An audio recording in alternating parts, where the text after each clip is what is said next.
GMDC project વાલિયાનો નાખવાનો આજે ગતિવિધિઓ ચાલે છે,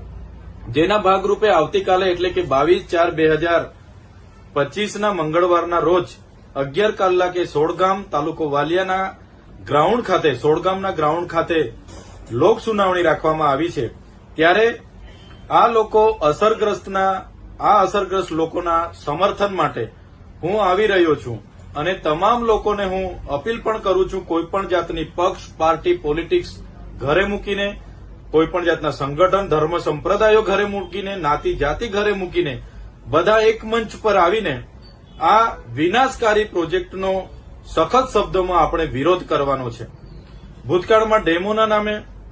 જીઆઈડીસીઓના નામે, જીએમડીસીઓના નામે, હાઈવે નેશનલ કોરિડોરોના નામે અને જે નહેરોના નામે જે જમીનો સંપાદન થઈ છે એના અસરગ્રસ્તોને આજે પણ વળતરો નથી મળ્યા। ત્યારે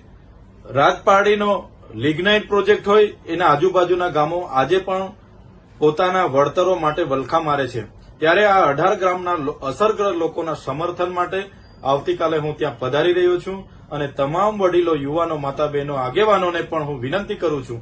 કે સૌ આપણે 10 કલાકે ઉમરગાંવ ખાતે ભેગા મળીશું અને પગપાળા યાત્રા કાઢીને સોડગામ પહોંચીને આ વિનાશકારી પ્રોજેક્ટનો આપણે સૌ સાથે મળીને બહિષ્કાર